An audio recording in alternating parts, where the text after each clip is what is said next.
3rd and 4. Geno contracting pocket. He goes down.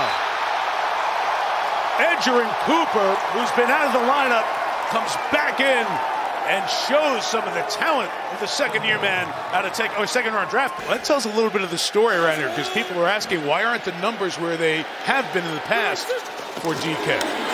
That run, Charbonnet, good speed off the edge. Kingsley Enagbare in there, in the backfield, for a loss of a yard or two. Tyler Lockett in motion. Smith, pressured, brought down.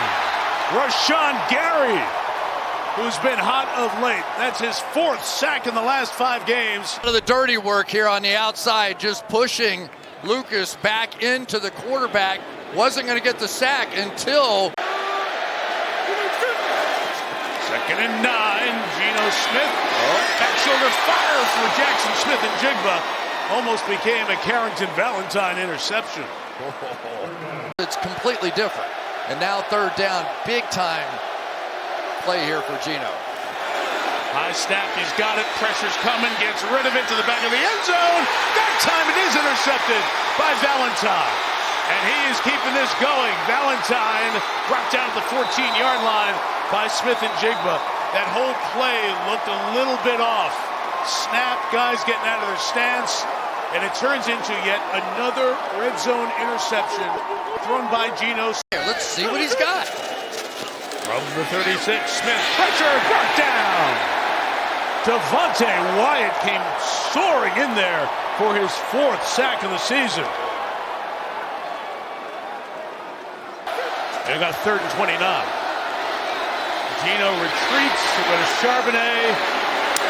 He'll get some of it back to the 43-yard line.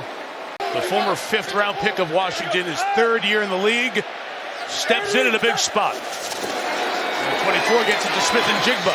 He's brought down, loss of 2, maybe 3, with Keyshawn Nixon moving in that slot to make the play. It's a very important month here for the Seahawks tonight and beyond.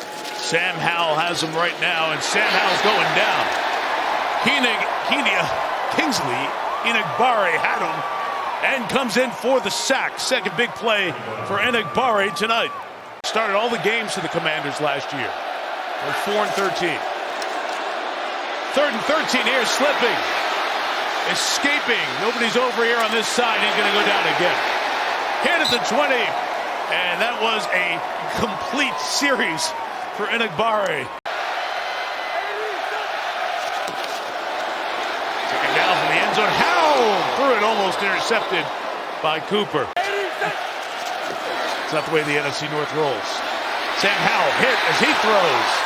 That is ruled incomplete yet. The pressure came. Ruling stands. So it's 2nd and 10 for Seattle. Green Bay loses the challenge, and the pass is incomplete, intended for Noah Fant. It'll bring up 3rd down, inside of 10 left in this one. So far, the Seahawks just have not been able to take advantage of it. Trying to do with their backup quarterback. Pressure picked up as Howell throws. It's caught by Fant, but they rally to the ball and bring him down. Keyshawn Nixon doing that first. Seattle has it back down 10. Howell, whole bunch of folks around him. He's brought down. Carl Brooks engulfing Howell inside. The 2nd-year man out of Bowling Green. Howell throws in the middle. It's intercepted. That time it's caught by Cooper. Edgerrin Cooper inside the 30 to the 27-yard line. So Cooper had his hands on one earlier. Secures his first NFL INT. He was such a good referee. He was the one referee on the All-Madden team. It says so much. So respected. Howell is brought down and sacked by Brenton Cox Jr. So, Randy, we are praying for you and thinking of you, man. Kalani is tackled. That'll be the last play of this one. And the Green Bay Packers will get to double-digit victories with 10. The Seattle Seahawks will fall to 8-6, and it will be a neck-and-neck down the stretch race.